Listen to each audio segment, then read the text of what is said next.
नमस्कार मैत्रिणींनो, माझ्या चॅनलवर तुमचं पुन्हा एकदा स्वागत आहे। आज आपण बनवणार आहोत झटपट आणि चवदार स्ट्रीट स्टाईल रेसिपी तवा पुलाव। हा मसालेदार आणि चविष्ट पुलाव तुमचं लंच, डिनर किंवा झटपट स्नॅक्ससाठी परफेक्ट आहे।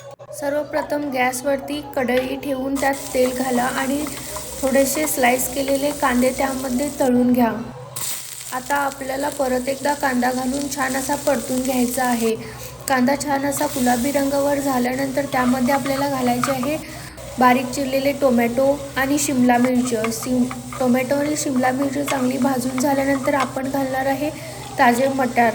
तुमच्याकडे ताजे मटार नसेल तर तुम्ही फ्रोझन मटारचा यूज केला तरी चालेल।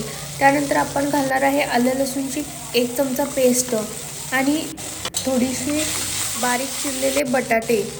आता थोडेसे मीठ घालून त्यामध्ये थोडेसे पाणी घालायचे आहे जेणेकरून आपल्या भाज्या शिजल्या जातील। आणि थोडेसे पाणी घातल्यानंतर आपल्याला 5 ते 10 मिनिटं भाज्या शिजू द्यायच्या आहेत। 5 ते 10 मिनिटं झाल्यानंतर आपल्याला पाहायचे आहे की भाज्या शिजल्या आहेत की नाही। त्यानंतर आपल्याला यामध्ये चवीनुसार तिखट घालायचं आहे। मी इथे 2 चमचे तिखट, थोडीशी हिंग आणि 1 ते 1.5 चमचा पावभाजी मसाला घातलेला आहे। तुम्ही पावभाजीचा मसाला किंवा तवा पुलाव मसाला देखील वापरू शकता। सर्व मसाले टाकून झाल्यानंतर सगळं छान असं मिक्स करायचं आहे।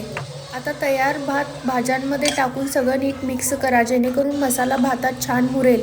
काही सेकंद हे मिश्रण तव्यावरच ठेवा आणि तव्यावरचा मसाल्याचा सुवास छान मुरू द्या। शेवटी वरून कोथिंबीर आणि लिंबाचा रस घाला। गरमागरम तवा पुलाव तयार आहे। मैत्रिणींनो, हा झटपट तवा पुलाव बनवायला खूप सोपा आणि खायला खूप चविष्ट आहे। घरी बनवून पहा आणि तुमचा फीडबॅक मला कमेंट्समध्ये नक्की सांगा। जर रेसिपी आवडली असेल तर लाईक करा, तुमच्या मित्रमैत्रिणींना शेअर करा आणि अशा आणखी रेसिपीसाठी चॅनलला सबस्क्राईब करायला विसरू नका।